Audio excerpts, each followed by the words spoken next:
में एक पिता आधी धोती पहने आधी कंधे पे डाले नंगे पांव शंकर जी को जल चढ़ाने आया, लोटा भर के जल चढ़ाया। पास में एक महात्मा ठहरे थे, उनके पास गया, रोने लगा। क्या बात है? महाराज, बेटी को देखने वाले आ रहे हैं, आप आशीर्वाद दो, सफलता मिल जाए। सवेरे से बेचारे ने कुछ नहीं खाया, पूरे परिवार ने कुछ नहीं खाया, महात्मा से आशीर्वाद लेकर लौटा। और जिस बेटी को देखने आ रहे वो बेचारी सवेरे से सजी संवरी बैठी है, बिल्कुल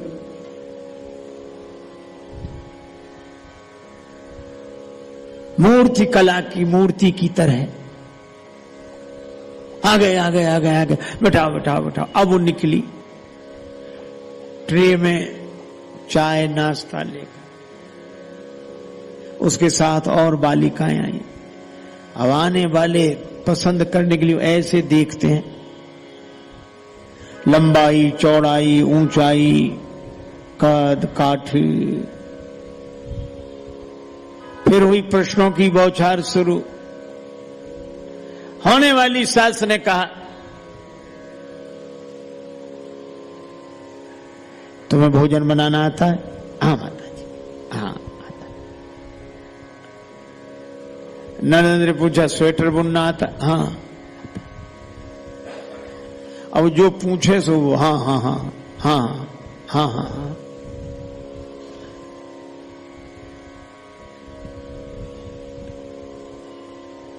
राम राम।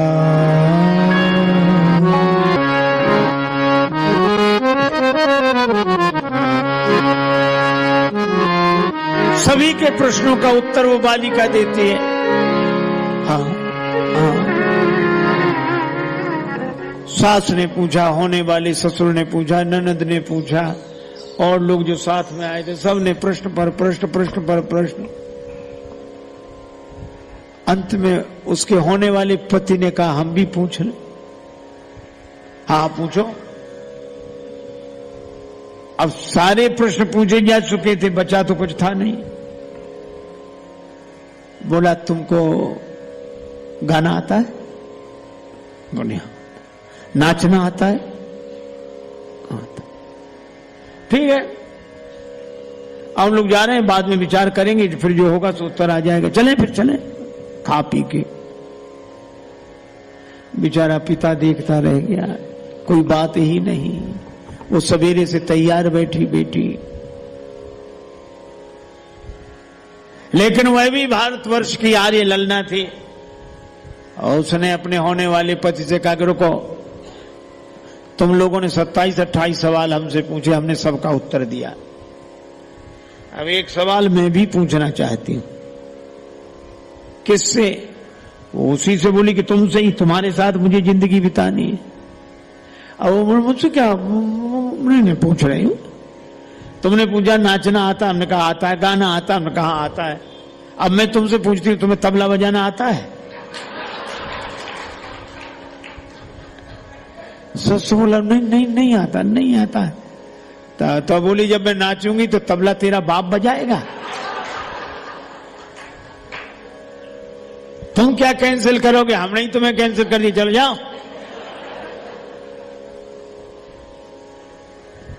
भारतवर्ष की आर्य ललनाओं की स्वाभिमान की संस्कृति होनी चाहिए। भयंकर सर्दी, रात में अकड़ रहे थे, कांप रहे थे, भूखे थे। अब वर्षा हो गई थी तो कहां जाएं, जंगल में अटके थे। तब तक वो बगल वाले मित्र ने अंधेरे में कुछ खाना शुरू किया, तो दांत से वो चबाए तो कट कट की आवाज हो। तो इस मित्र ने कहा कि क्या खा रहे हो? वो बोला, चने खा रहे हैं। बोले, अजीब मित्र, हमको नहीं दिया, हमें भी तो दो ना, हम भी तुम्हारे साथ भूखे हैं। तुम अकेले ही खा रहे हो, हमको भी तो खिलाओ। तो वो बोला, चने हैं कहां? बोले, फिर खा क्या रहे हो? बोले, हम तो कल्पना के चने खा रहे हैं। कल्पना के चने खा रहे। तो वो मित्र हंसकर बोला कि जब कल्पना के ही खाने थे तो चने काहे खा रहे, लड्डू क्यों नहीं खाते? जब कल्पना से ही, तो कल्पना के चने खाते तो लड्डू काहे नहीं खाते? उसमें क्या बिगड़ता? तो यही महात्माओं ने हम लोगों से कहा है कि मन को अगर कल्पना के चने ही खाने हैं, संसार की तरफ ही जाना है, तो भगवान की ही कल्पना के लड्डू खाए तो कल्याण हो जाए। किसी से मेरी मंजिल का पता पाया नहीं जाता, जहां मैं हूं फरिश्तों से वहां जाया नहीं जाता। मोहब्बत के लिए कुछ खास दिल मखसूस होते हैं, ये वो नगमा है जो हर साज पर गाया नहीं जाता। प्रेमी से पूछो। एक महिला गरीब नहीं थी, अपने बेटे को गोद में लेकर आती। राजा ने कहा, देवी तुम तो गांव भर में भिक्षा के लिए जाती हो, गरीब नहीं हो, हाँ, तो तुम ढूंढ कर बताओ कि पूरे शहर में सबसे सुंदर बालक कौन है। दूसरे दिन आई, तीसरे दिन आई, राजा ने कहा कल भर। जब चौथे दिन आई, अपने बच्चे को गोद में ली। राजा ने पूछा सबसे सुंदर, वो बोली यही है। राजा ने कहा ये आंखों में कीचड़ ना और गंदा, और गोद में ली, न शकल न सूरत, और राजा का बेटा तुम्हें अच्छा नहीं लगा? गांव भर में कितने सुंदर हैं, वे तुम्हें नहीं दिखाई पड़े, यही सबसे सुंदर है? राजा बोला ये बात तो हमें समझ में नहीं आई। वो देवी बोली कि समझ में आ ही नहीं सकती, अगर इसको सुंदर देखना हो तो मेरी आंखों से देखो तो पता लगेगा कि ये सुंदर है। इसलिए भक्त की आंख ही ऐसी होती, वहां समझ काम नहीं करती, इसलिए समझ वाले यहीं रह जाते हैं।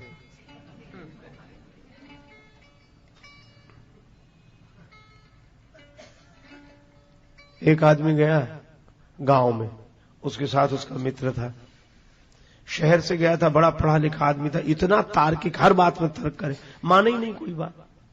अगर ऐसा तो नहीं होना चाहिए, ऐसा होता। परेशान मित्र भी रहे, लेकिन मित्र था क्या करे।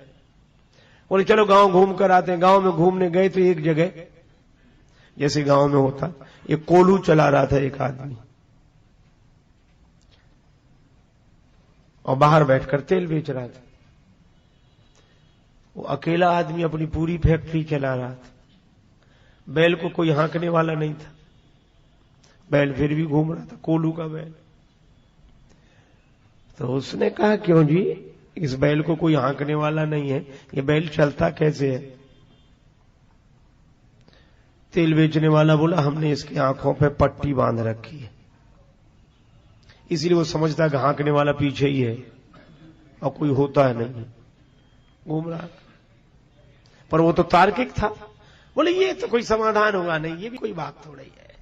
क्या बोले ऐसा भी तो हो सकता है कि बैल खड़ा हो जाए और तुम बाहर बैठे हो, तो तुम्हें कैसे पता लगता?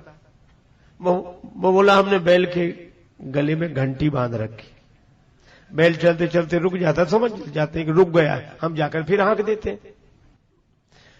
इतने पर भी वो नहीं माना। क्या बोला? बोले ये भी कोई बात थोड़ी हुई, ऐसा भी तो हो सकता है कि बैल एक ही जगह खड़ा खड़ा गर्दन हिलाता रहे। तो तेल बेचने वाला बोला माफ करें बाबूजी, वो बैल है आपकी तरह तार्किक नहीं है जो एक ही जगह खड़ा खड़ा गर्दन हिलाता रहे। ये कुतर्क करने वाले कहीं नहीं पहुंचते, ये जिंदगी में जहां खड़े वहीं खड़े रहते हैं। भाई इनका एक ही काम है, जहां खड़े थे वहीं खड़े खड़े गर्दन हिलाते हैं।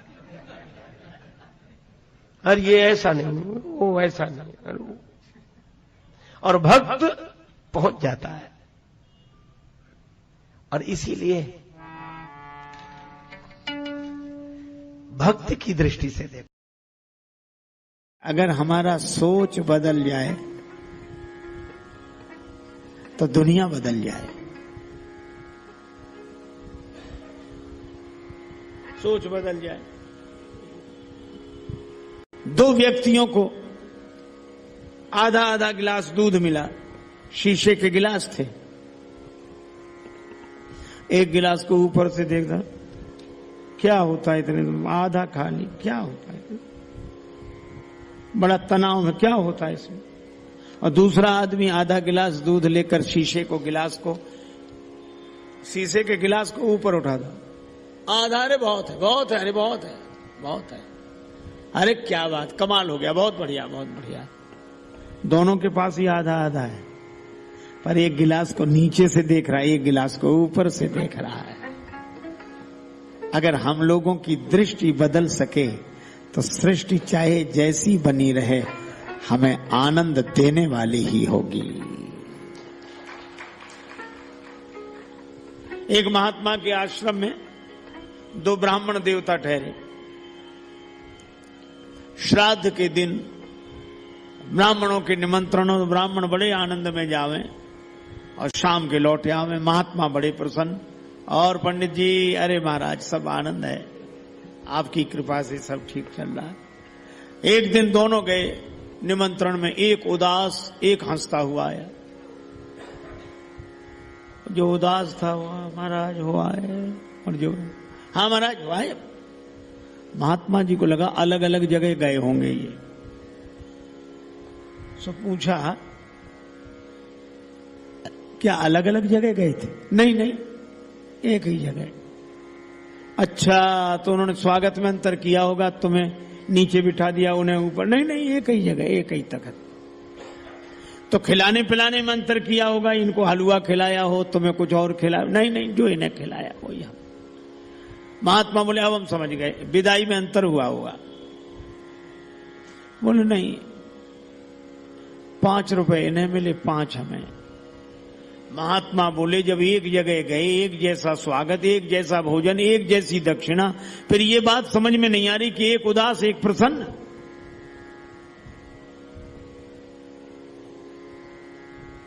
सो जो दुखी था उससे पूछा क्यों दुखी हो? कहने लगा महाराज हम रास्ते पर कल्पना करते गए कि आज बड़े आदमी के घर जा रहे हैं, बड़ा संपन्न आदमी है, धनी आदमी है, तो हम सोच रहे थे कम से कम 11 रुपए तो देगा, और उसने 5 ही दिए, इसलिए हम परेशान हैं। पर दूसरे से पूछा तुम प्रसन्न क्यों? बोले महाराज हम जानते थे है तो बड़ा आदमी पर बड़ा कंजूस है, हम पहले से जानते थे 2 रुपए से ज्यादा नहीं देगा, और उसने 5 दे दिए। अब बोलो उसको उदास किया किसने और इसको प्रसन्न किया किसने?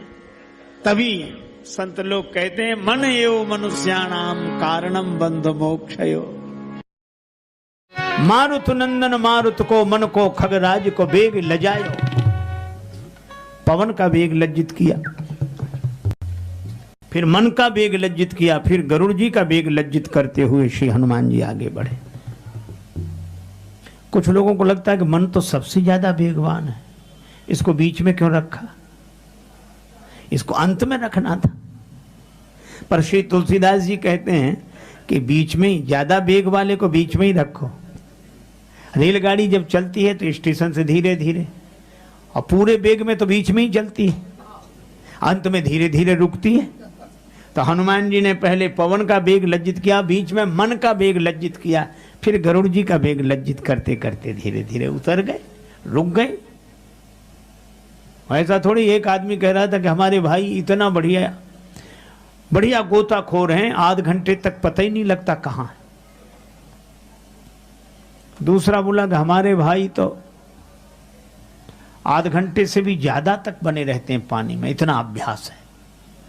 तो उनकी बातें सुनकर एक आध घंटा कह रहा, एक घंटा कह रहा, तो तीसरा आदमी बोला कि हमारे भाई सबसे ज्यादा। कैसे? बोले बहुत बढ़िया गोताखोर। क्यों? बोले जब से डूबे हैं आज तक निकले ही नहीं है। इस देहाभिमान से बचने का उपाय अवसर है अनमोल, काम कुछ ऐसा कर जा, पाकर गुरु से ज्ञान यार, मरने से पहले मर जा, अपने घट में बैठ निरंतर नहीं किसी के घर जा, सीता राम नाम सुमिरन कर भव सागर से तर जा, मर जा। अच्छा देखो, नदी में जब डूबता है जिंदा आदमी डूबता, मुर्दा नहीं डूबता। जिंदा हाथ पांव हिलाए बिना नहीं रहता, मुर्दा ना हाथ हिलाए ना पांव, आराम से पार हो जाता है। मस्त राम मुर्दों से बोले हमको कुछ बतलाओगे? मुर्दों में से एक मुर्दा बोला मर जाओ सुख पाओगे। एक राजा ने एक महात्मा से कहा कि नंबर 1 का सौभाग्य हमें बताओ, नंबर 2 का सबको बताना। महात्मा बोले नंबर 1 का सौभाग्य तो खत्म हो गया, नंबर 2 का ही बचा है, कहो तो बता दें। हाँ बताओ। नंबर 1 का सौभाग्य था कि तुम पैदा ही न हुए होते, और नंबर 2 का सौभाग्य कि जितना जल्दी हो सके मर जाओ। उसे बात समझ में नहीं आई, और महात्माओं की बात सबको समझ में नहीं आती। ये इतने महापुरुष विराजमान हैं, इनको जिंदगी का अनुभव है। अरे मुर्दे का जो सहारा ले ले वो पार हो जाता है। तुलसीदास जी तो मुर्दे का सहारा ही लेके जमुना जी पार कर गए। जिसका अहंकार मर चुका है उसका सहारा ले लो, वो स्वयं पार होगा, आपको भी पार करेगा। दक्षिण भारत के बहुत बड़े विद्वान शास्त्रार्थ के लिए काशी में आए कि मैं शास्त्रार्थ करूंगा। विद्वान घबराए, शंकर जी से प्रार्थना की कि आप ही काशी की लज्जा रखो। शंकर जी ने प्रेरणा दी कि इनसे कबीरदास से शास्त्रार्थ करा दो। और विद्वान बोले कबीरदास से? बोले हम जो कह रहे हैं सो कराओ। कबीरदास जी से कहा शंकर भगवान की आज्ञा है। अच्छा चलो।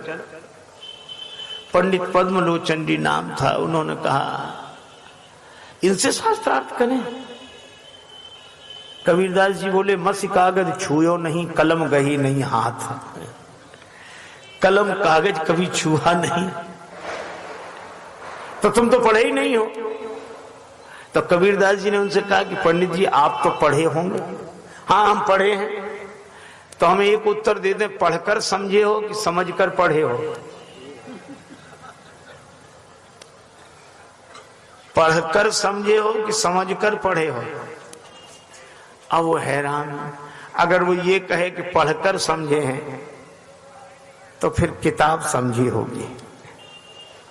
किताब समझी होगी, उसको नहीं समझा होगा। और अगर समझकर पढ़े हो, अगर वो कहे समझकर, तो जब समझ ही लिया था तो पढ़ने की जरूरत क्या थी? शास्त्रार्थ इसी पर हो गया। उसने कहा ठीक कहते हो, सच्ची पढ़ाई तो उनकी है जो भगवान के भजन में लगे हुए हैं। 90 वर्ष से ऊपर अवस्था, वयोवृद्ध, अत्यंत वयोवृद्ध, एक ब्राह्मण देवता डुंकृज करण का अभ्यास कर रहे थे। व्याकरण में एक करण होता, डुंकृज करण। आद्य शंकराचार्य जी ने उनको देखा, कहा क्या कर रहे हो? का व्याकरण के सूत्र का अभ्यास कर रहे हैं, पढ़ाई कर रहे हैं। शंकराचार्य जी ने कहा प्राप्ते सन्निहते मरणे नहीं नहीं रक्षति डुंकृज करणे। भज गोविंदम गोविंदम भज मूढ़ मते। सबका सार यही है, भगवान का भजन, भगवान का स्मरण।